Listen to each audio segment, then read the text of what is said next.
केंद्रीय कैबिनेट ने देश में 100 नए एयरपोर्ट बनाने, उड़ान 2.0 और IVFRT 3.0 योजनाओं को मंजूरी दी। साथ ही 2025 से 2035 के लिए भारत के पर्यावरणीय लक्ष्यों और प्रतिबद्धताओं को मंजूरी दी है। देखिए रिपोर्ट।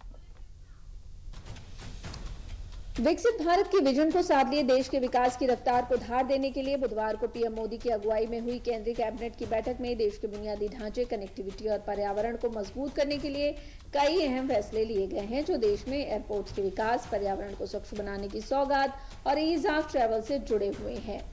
केंद्रीय कैबिनेट की बैठक में 3 बड़े फैसले लिए गए हैं। कैबिनेट ने मॉडिफाइड रीजनल एयर कनेक्टिविटी योजना उड़ान 2.0 को मंजूरी दी। इस योजना में 28,840 करोड़ रुपए खर्च करके 100 नए एयरपोर्ट विकसित किए जाएंगे। ईज ऑफ ट्रैवल के लिए 1,800 करोड़ की IVFRT 3.0 योजना को मंजूरी। ये योजना अब 1 अप्रैल 2026 से 31 मार्च 2031 तक लागू रहेगी। इसका मुख्य उद्देश्य भारत की इमिग्रेशन और वीजा प्रणाली को आधुनिक बनाना है। 2025 से 2035 के लिए भारत के पर्यावरणीय लक्ष्यों और प्रतिबद्धताओं को मंजूरी दी गई। आज की कैबिनेट में 3 बहुत बड़े फैसले लिए गए।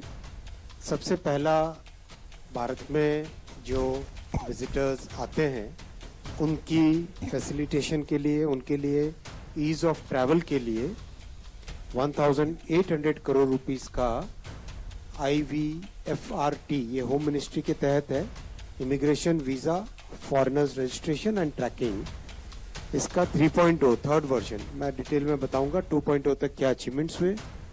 दूसरा बड़ा हुआ 28,840 करोड़ के सैंक्शन से मॉडिफाइड उड़ान स्कीम सैंक्शन हुई। और तीसरा बहुत बड़ा फैसला हुआ, भारत का जो एनवायरमेंटल गोल्स हैं और जो कमिटमेंट देश ने दिखाया है माननीय प्रधानमंत्री श्री नरेंद्र मोदी जी के नेतृत्व में, उसके लिए 2030 से 2035 के जो गोल्स हैं उन गोल्स का अप्रूवल कैबिनेट में हुआ। इन फैसलों का सीधा मतलब ये है कि सरकार हवाई कनेक्टिविटी से लेकर हवा की शुद्धता बरकरार रखने तक हर मसले से जुड़ी सुविधाओं को जनता के लिए आसानी से मुहैया कराने के लिए मिशन मोड में काम कर रही है।